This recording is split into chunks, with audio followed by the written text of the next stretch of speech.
Hello' everyone, কি খবৰ আপোনালোকৰ? আমি আজি ৰাতিপুৱা শুই উঠি গা পা ধুই ল'ৰাই আৰু মই শিৱ মন্দিৰৰ পৰা আহোঁগৈ বুলি দুয়োটাই চাকি বন্তি লৈ ওলাইছোঁ।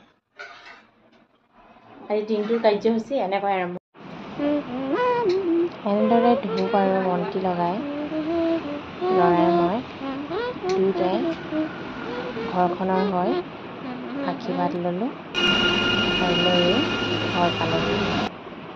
ঘৰত আহিয়েই ৰন্ধা বঢ়া কামত আৰম্ভ কৰি দিলোঁ।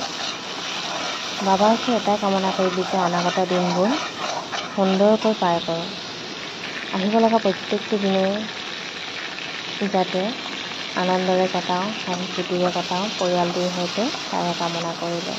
মানুহৰ জীৱনত সুখ আৰু দুখ বুলিবলৈ কি আছে? মানুহৰ জীৱনত লাগিলে আপুনি 3 সাঁজৰ এবেলাই খাওক, লাগিলে নিমখ দিয়ে ভাতকেইটা খাওক, কিন্তু সুখত থকাটোৱে কামনা কৰিলোঁ। মানুহে নিমখ ভাত খায়ো সুখত থাকিব পৰা যায় যদিহে পৰিয়ালৰ মাজত আন্তৰিকতাৰে থকা যায়। সকলোৰে সকলোৰ কথা বুজি পাই যদি ঘৰখন ধুনীয়াকৈ পৰিচালনা কৰে, সকলোৱে সকলোৰে মনৰ কথা যদি বুজি পোৱা যায়, তেতিয়াহ'লে মানুহক নিমখ ভাতকেইটা শান্তি দিব পৰা যায়।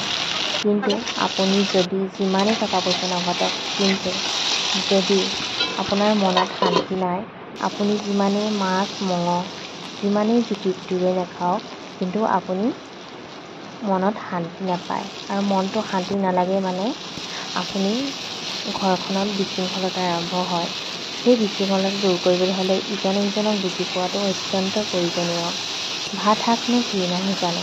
মানুহৰ মনৰ সুখটোৱে মেইন। আজি যদি মনৰ সুখটো নাথাকে, মানুহে জীৱনত যিমানেই যি নকৰক, যিমানেই ডাঙৰ কাম নকৰক, যিমানেই টকা পইচা অৰ্জন নকৰক, কিন্তু সেই সুখটো কোনেও দিব নোৱাৰে। গতিকে মানুহে সকলোৱেই যাতে সুখ শান্তিৰে থাকিব পাৰে বা নিজৰ লগতে আনকো ভালকৈ থাকিব পাৰে, তাৰে কামনা কৰিলোঁ। মই এনেদৰে আজি পনীৰৰ চব্জি বনালোঁ। যিহেতু আজি নিৰামিষকে খাইছোঁ, মই এনেদৰে বনাই আপোনালোকক মোৰ মনৰ কথা কেইটামান ক'লোঁ। গতিকে কোনোবাই যদি মোৰ ভিডিঅ'বোৰ চাই পিনে ভাল পায়, তেতিয়াহ'লে নিশ্চয় মোৰ কথাখিনি সঁচা মই শুদ্ধ কৈছোঁ নে অশুদ্ধ কৈছোঁ আপোনালোকে নিজেই বিচাৰ কৰিব।